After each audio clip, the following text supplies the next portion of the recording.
దక్షిణామూర్తి స్తోత్రం ఇక్కడ దాకా వచ్చారు, ఇన్ని వీడియోస్ చూసారు అంటే మీకు ఏదో తెలిసే ఉంటుంది దక్షిణామూర్తి గురించి. ఒక ఇంట్రెస్టింగ్ గా ఉంటే తప్ప మీరు ఇంత లాస్ట్ వీడియోస్ వరకు రారు కదా.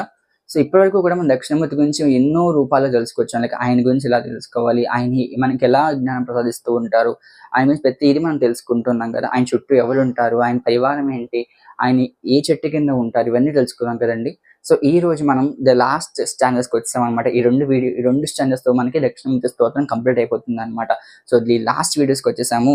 ఈ లాస్ట్ వీడియోస్ లో ఏముంటుంది అంటే కేవలం మనకి దక్షిణామూర్తి స్తోత్రం కలిగే ప్రయోజనంతో పాటు మనకి ఏం ప్రతిఫలం వస్తుంది, ఆయన తెలుసుకుంటే ఎలా తెలుసుకుంటాము, అసలు ఈ వరల్డ్ లో దక్షిణామూర్తి స్వరూపం ఎలా ఉంటుందని కూడా మనకి లాస్ట్ లాస్ట్ రెండు స్టాండర్డ్స్ లో రాబోతుంది అనమాట. సో డీటెయిల్ గా చూడడానికి ట్రై చేయండి, ఎక్కడ స్కిప్ చేయొద్దు వీడియో అంతా కూడా. సో నేను మీకు ఫస్ట్ 9th స్టాండర్డ్ ఎక్స్ప్లెయిన్, తర్వాత 10th స్టాండర్డ్ ఎక్స్ప్లెయిన్ చేస్తాను. లేట్ చేయకుండా వీడియోలోకి వెళ్ళిపోదాం. భూరంభాం నలో నిలోంబర మహాన్నాదో హిమాంశు పుమాన్ ఇత్యావాది చరాచరాత్మకం యస్వమూర్త్యష్టకం నాణ్యత్కించన విద్యతే విముషతాం యస్మాత్ పరస్మాత్ విభో తస్మై శ్రీ గురుమూర్తయే నమయిదం శ్రీ దక్షిణామూర్తయే. సర్వాతత్వమే స్ఫుటీకృతమిదం యస్మాదముష్మిం స్తవే తేనాత్ శ్రవణాత్ దమననాత్ ధ్యానాత్ సంకీర్తనాత్ సర్వాతత్వ మహావిభూతి సహితం స్వాదీశ్వరత్వం స్వతః సిద్ధే తత్ పునరశ్వదాం చైశ్వర్యమవ్యాహతం. 9-10 శ్లోకాలు అనమాట. ఇది 2 శ్లోకాలతో పాటు మనం వీడి యొక్క భావాలు కూడా తెలుసుకున్నామండి. ఫస్ట్ 9వ శ్లోకం గురించి తెలుసుకుందాం. 9వ శ్లోకంలో ఏముంది, భూరంభ నలో నిలోంబర మహానాదం అంటే ఏంటి అంటే పంచభూతాలు అనమాట. అందరికి తెలిసిందే పంచభూతాలు గాలి, నిప్పు, నీరు, నింగి, ఆకాశం. అలాగే అందరికి తెలిసింది ఏంటి అంటే ఒక్కొక్క పంచభూతానికి ఒక్కొక్క పంచభూత లింగం ఉంది. మనకి 5 లింగాలు ఉన్నాయి కదా. మనకి కాళహస్తి, జంబుకేశ్వరం, అలాగే మన కాంచీపురంలో ఏకాంబర స్వామి, చిదంబరం నటరాజ స్వామి, ఇలా మనకి ఐదు పంచభూతాలకి 5 లింగాలు ఉన్నాయి కదా. ఈ 5 లింగాలు కూడా కలిపితే ఏదైతే ఉందో అది దక్షిణామూర్తి స్వరూపం అని ఇక్కడ అర్థమవుతుంది అనమాట. సో పంచభూతాలతో పాటు మన మనసు, బుద్ధి, ఆత్మ ఇవన్నీ కూడా మనకి ఎవరు కనుసైజల్లో ఉన్నాయి, ఎవరు అదుపులో ఉన్నాయి, కేవలం మనకి దక్షిణామూర్తి యొక్క అదుపులో మాత్రమే ఉన్నాయన్నమాట.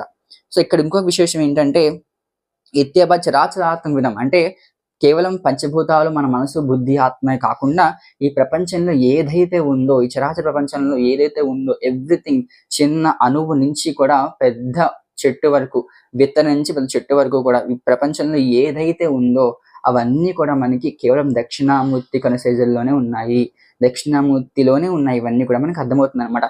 సో అల్టిమేట్ గా మనకి ఇక్కడ ఏం అర్థం అవ్వాలి, దక్షిణామూర్తి ఎక్కడున్నారంటే మనలోనే ఉన్నారు.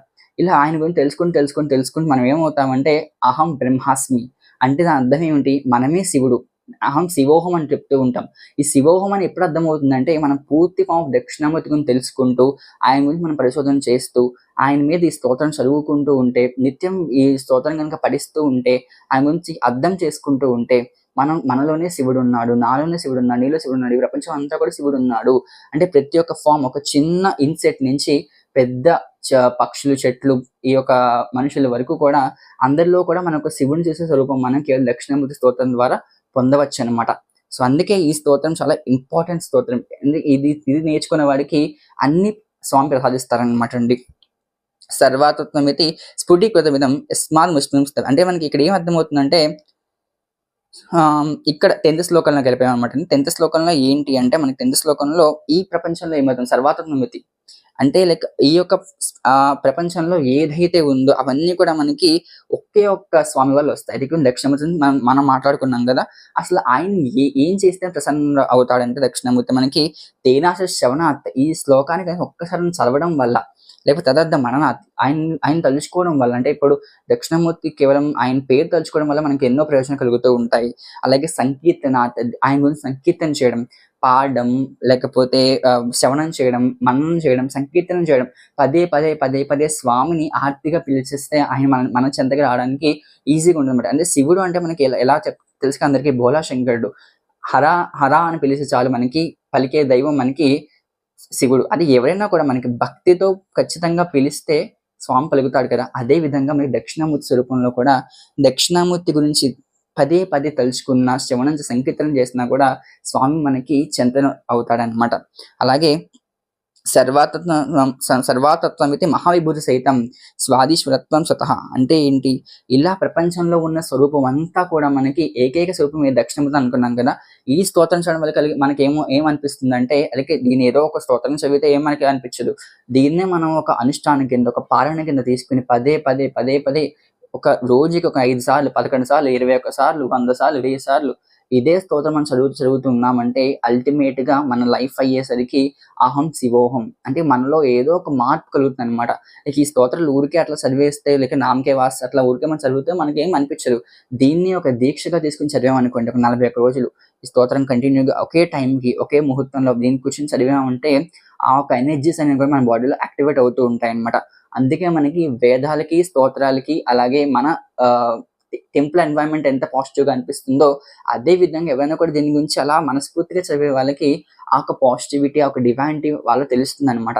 అందుకే ఈ స్తోత్రం అందుకే లాస్ట్ లో చెప్పారనమాట, ఆయన గురించి మనం తెలుసుకోవాలి, ఆయన గురించి మనం పాలన చెయ్యాలి అంటే మనల్ని మనం ఫస్ట్ తెలుసుకోవాలన్నమాట. మనం ఫస్ట్ తెలుసుకున్న తర్వాత ఈ శ్లోకం చదివితే మనకి ఆటోమేటిక్ గా అహం శివోహం అంటే నేను శివుణ్ణి, నాలో శివుడు ఉన్నాడు అంటే మనలో ఉన్న దేవుడు ఉన్నాడు. ఎక్కడ దేవుడు ఎక్కడ గుడిలోనో, ఎక్కడో చర్చిల్లోనో అట్లా ఎక్కడ ఉండడు. మనకి దేవుడు మనలోనే ఉన్నాడు అని చెప్పేసి అర్థమయ్యే ఏకైక స్తోత్రం ఏముంది, అది కేవలం దక్షిణామూర్తి స్తోత్రం మాత్రమే.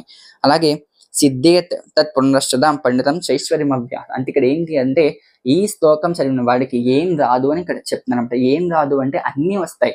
సిద్ధి కావాలా, బుద్ధి కావాలా, జ్ఞానం కావాలా, లేకపోతే మోక్షం కావాలా, ఏమేం కావాలన్నా కూడా మనకి ఈ స్తోత్రం ద్వారా మనం పొందుతాం అనమాట. చైశ్వర్యం అవ్యాహతం అంటే అది అన్ని కూడా లైక్ మనకి దీని అర్థం ఏంటి అంటే, జనరల్ గా నువ్వు ఎంత చెయ్యి అంటే ఒక చిన్న పీడికడు బియ్యం ఇస్తే అది నీకు లైక్ ఒక బస్తాల కింద బియ్యం కింద వస్తుంది అనమాట. లైక్ ఇంకా నీ ప్రయత్నం చిన్నగా ఒక అనువంతో ప్రయత్నం చేసినా కూడా అది మనకి మహావృక్షమై మనకి అందిస్తాడు మన దక్షిణమూర్తి అని చెప్పేసి ఈ ఒక 9th 10th శ్లోకాల్లో అర్థమవుతుంది అనమాట. సో దీని ప్రకారంగా మనకి దక్షిణమూర్తి గురించి మనకి క్లారిటీ వస్తుంది అనుకుంటున్నాను.